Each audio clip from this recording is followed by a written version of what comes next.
Hey gang, welcome back to my channel. I'm your girl R.S. Lewis, aka the Insomniac Writer, and today I have another trailer reaction. I'm looking at the Fantastic Four First Steps, the official teaser, and I'm so excited about this. Like, we've had the fake trailers, we had First Look, somebody uploaded a cam copy from the Comic-Con, but this is the official one, and I'm looking so forward to it. So I'm gonna shut up, get your chips, dips, and all that other good stuff. I got water because I gotta stay hydrated in these streets. And without further ado, let's get to it.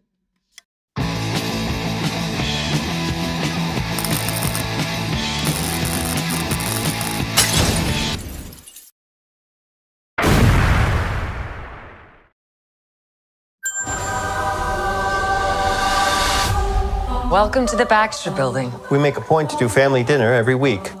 Sunday at 7, on the dot, no matter what. We're all here. Herbie, how's that sauce coming? Yeah, I'll be the judge of that.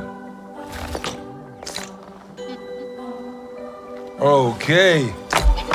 Okay, is this guy good or what? I want to add a couple cloves of garlic. Not because it's not delicious, I just want to add a little bit of zip, okay? T-5. Before we went up the first time, you couldn't turn invisible. Ben wasn't a rock. The best pilot in the world right here. Yeah. Best looking, he means. And Johnny never caught fire. Ben has always been a rock. Johnny is Johnny. Hi! And I am right here. Whatever life throws at us, we'll face it together.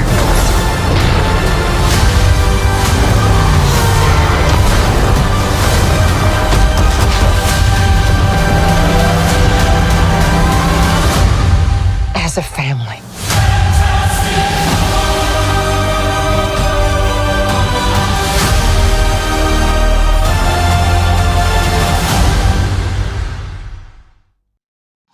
Okay, so that was Fantastic Four First Steps, and I am blown away. Oh my God, this light is like super bright in my face. It doesn't feel dark and ominous. A lot of the comic books movies we've gotten towards the last few years have been dark, have been grim, have been just depressing. I don't mind the escapism and the happy ending, but like I need something else. Oh, it's about time. I'm getting into the cast. I'm gonna talk about this first. That score, oh my God. It looks like they're gonna have Galactus. Now, the last Fantastic Four movie that we got, when we had Galactus, it was not what we wanted. It might be best if you just let it go, okay? We got the actual comic book accurate Galactus. So that's one thing. Now, don't get me wrong. Silver Surfer version, I loved Silver Surfer. You know, you had Lawrence Fishburne's voice, and it was just a perfect voice for the Silver Surfer. Like, he has just an iconic voice anyway. You're goddamn right. This has just been a little minor pet peeve and gripe of mine. Oh, shit. Here we go again. Sue Storm, no weird contacts. That was the only gripe I really had. Like, Jessica Alba, her acting was always great, but it was like I was so distracted by those weird looking contacts because her eyes are like dark brown like mine. So I've worn blue contacts before. It looks weird, so I don't wear them. I mean, I tried them. I was like, well, I don't like the way these look. It's one thing to change your eyes from green to blue. Or if you have green eyes and wearing blue contacts, it's different. But like, it just didn't work. Certain ones just don't work, and they didn't work, and they were distracting. Are we done? But anyway, back to this. Ooh, shout out! This really looks good. It's just light. It feels wholesome. Whatever. Try not to like ramble here. You liar. Matt Shakman is going to be directing. He gave us some WandaVision episodes. WandaVision kind of like changed in tones from episode to episode. Like, there were moments where it was kind of like this, and then there were moments where, oh, that's what we're doing. If you've watched this, spoiler alert, if you haven't, the episodes reflected a sitcom based off of the era or the decade that it was out. Like, you had the 50s type, the 60s, the 70s, the 80s, and the 90s. Like, how sitcoms kind of evolved and changed. Like, for example, You never saw two people sleeping in the same bed together, even though they were married in sitcoms. It was just like a thing. You just didn't back in the day.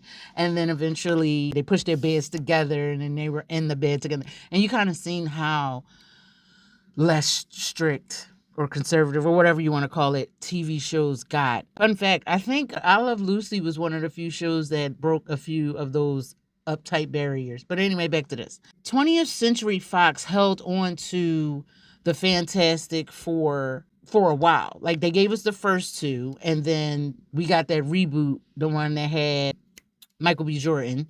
Speaking of which, yes, I know, Sinners, yeah, just did it. So hush, but it's up there. So if you haven't watched it, go watch it, because I know somebody asked me about it.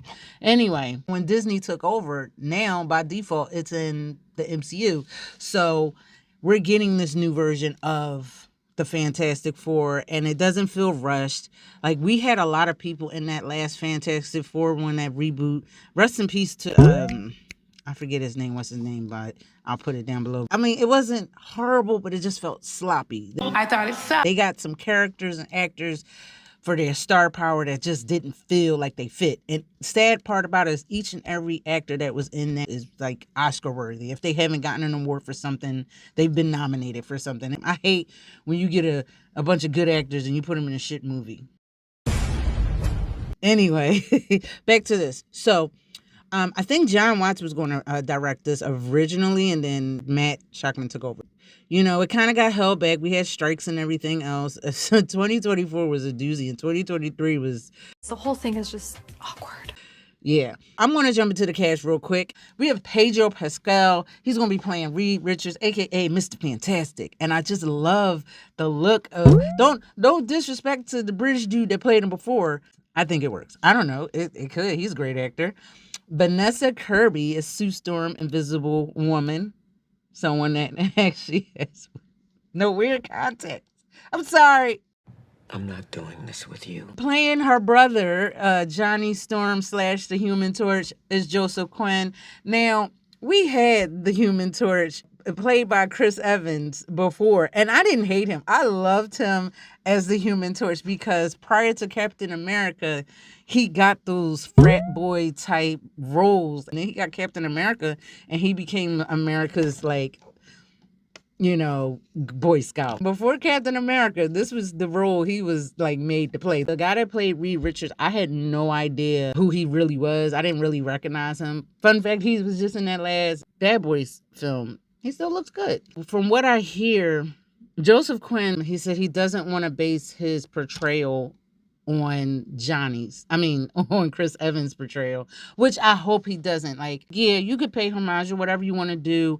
You can make it your own, but it seems like this entire version of the Fantastic Four is going to be more like the OG comic book. So we taking it back. Like, even the setting of it is like this futuristic 60s look. It looks like it's just ripped off the pages of the Jetsons like sketch. That's exactly what it looks like. Next up, we have Ebon Moss-Bachrach.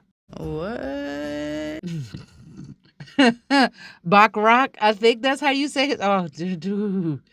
Yeah, the one American person in this movie. I can't say his name, but he's playing the Thing / Ben Grimm. What the hell did you just say? Ben Grimm. Jesus, fix it. Yo, I'm trying to say Ebon Moss-Bachrach. I think that's how you say that. So the Thing, yes, he's playing him. I love his look. Now that reboot thing, I did not like it. The Thing in the original one where they had, I think it was Michael Chiklis. Was that him? That was my guy, because he was in, oh God, what was the show? The Shield. Yo, he was a piece of work on that show. I never finished it. I got spoiled for the series finale. Anyway, moving on back to this. So I kind of like how they made it kind of look like the way it did in that. They're going to use the same kind of process that they do with the Hulk. Because the Hulk actually in most scenes, like in most of the more modern iterations of, you know, the MCU, the Hulk looks good now. As far as what they do with his character, we're not going to talk about that. Oh, Lord. But at least he looks decent. Like, he looks real. Like, especially when he plays Professor Hulk. I always like that look. Like, it looks very realistic. He doesn't look very cartoony. Again, what they did with the character was just wrong. Like, come on now. The angrier the Hulk get, the bigger and stronger he get. And that's what y'all doing? Like, y'all just don't want to give him his movie? Y'all made him a joke? The butt of every MCU joke? Anyway. So, like I said, they're going to use CGI, motion capture, and I wish that they would still use some practical effects and prosthetics. I think they did use a little bit of that in the original Fantastic Four one, because I know Michael Chiklis was in that. He was in getting makeup and prosthetics and stuff like that. They did kind of study like desert rocks to give them that desert rock look. I don't know where they got that shit from in the remake. Like, why y'all make them look like that? Why? Why would you do that? What is the matter with you people? Anyway, moving on. We have Ralph Ineson as Galactus. Awesome. I can't even complain. Like, British actor. You got to get a British guy to do the voice of a bad guy. Y'all make good villains. I don't know why, but you do. Just especially if you have a deep, menacing British voice. Like he just don't have the accent. He got the deepness to it. He's done voiceovers in a bunch of different games. He was in the Nosferatu movie that we just had, which was amazing. I was one of the few people defending the mustache. And get over it. Who else we got in here? Julia Garner, who's in the new Wolfman and was in Ozark. She's going to play Shala Bao. Like, if you are familiar with OG Silver Surfer in the comics, and you'll know who she is. But, you know, she's one of the heralds. Because Galactus had a few. If I'm not mistaken, I'll probably correct this and edit this out if I am mistaken. But if I'm not, she's one of the more popular ones from back in the day. We're going to have Paul Walter Hauser now.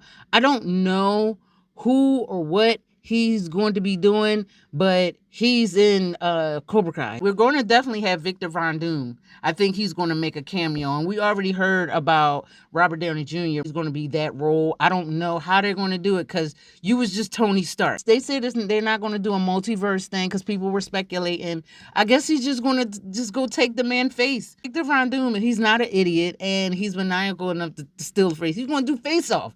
That'd be dope. But I guess the kids wouldn't like it. We just started venturing off into rated R Disney, Marvel comic territory. Anyway, I like what they're doing, because the 2015 was just like a total dud, and it was just, damn, it bombed hard at the box office. And like I said, I think they just schlocked it out of there because they really wanted to hold on to the property. It's like Sony is hanging on to dear life the fucking Spider-Man franchise. Y'all ain't letting that shit go for nothing. So I'm not even upset. I understand what it is. These are money-making properties, and at the time when Marvel sold these properties, people stopped really reading comic books, and they were like, we're gonna do a movie. Like New Line Cinema got Blade. You know, different film companies was just like, all right, you know what? Let me reach out to Marvel. This would be a good idea for a movie. Before we got the comic book fatigue and like a comic book movie every 2 months, this is what they were doing. Like DC was already doing a lot of comic book stuff. Like we had already got Supermans, we got Batman, then we got Darkman, and Spawn. We had our share of comic book movies before MCU and the DC extended universe started to become a thing. But it was very far and few between. And they when they saw the success of things like Blade, they were like, oh, let's gobble these up. Fox was hanging on, then you got bought out, and it is what it is. So I'm looking forward to this. Looks like we have a release date of July 25th, 2025. And this is going to be the first film beginning Phase 6. I didn't know what happened with Phase 5, because I hear that they're in talks to bring Kang the Conqueror, what's his name, Jonathan Majors. They're in talks because he got fired. Then they found out that he didn't do it and that the girl was crazy and something or other. But he might be coming back. Kevin Feige hasn't confirmed or not confirmed anything, but word on the street was they were in talks. That was a while ago. So I don't know. Hopefully they'll bring him back. They might have it as a surprise, because I was kind of interested to see where that was going. Shit, that last Ant-Man movie was the best thing of that whole thing. It was just a lot going on in that movie that I just was not really, and I had already seen a whole lot of comic book stuff. There was too much going on. But Kang the Conqueror, he was good. He was one of those good villains. But again, you know, he had a purpose. Like, I don't want a villain with a purpose. Why are you destroying the earth? Because you were home. Sometimes you don't need a motive. You just want to watch the world burn. But anyway, guys, I love the way it's filmed. Like, that aspect ratio. Can we talk about that? Yeah, bringing it back. Mr. Fantastic saying we eat at 7 every day as a family. That was the thing. You better not miss dinner. 6, 7, whatever time it was, you better be sitting. Nowadays, the kids don't give a shit. And if they do show up, then they on the phones. Look, listen, my grandma would have been alive. And we sat at that table and we've been on the phone. She would have knocked all that shit out of our hands. And if it broke, oh well. What did you think of Fantastic Four First Steps, the teaser? Because it's here. Did you like it? Did you love it? Did you hate it? Are you going to go watch it? Leave your comments down below, because where else you're going to leave them. And before you go, make sure you like, subscribe, and hit that bell so you can be notified of other videos and stuff. And that's about it. I'm about to get out of here. Oh my God. This is why sometimes I hate when I do comic book reactions, because I cannot shut the fudge up. I'm just going to stop right here. Thank y'all. I'm going to end this on this note. Be awesome. Be you, but above all else, love yourself. And I'm out. Oh yeah, stay tuned. It's coming. Just stay tuned. That's all I can tell you. All right.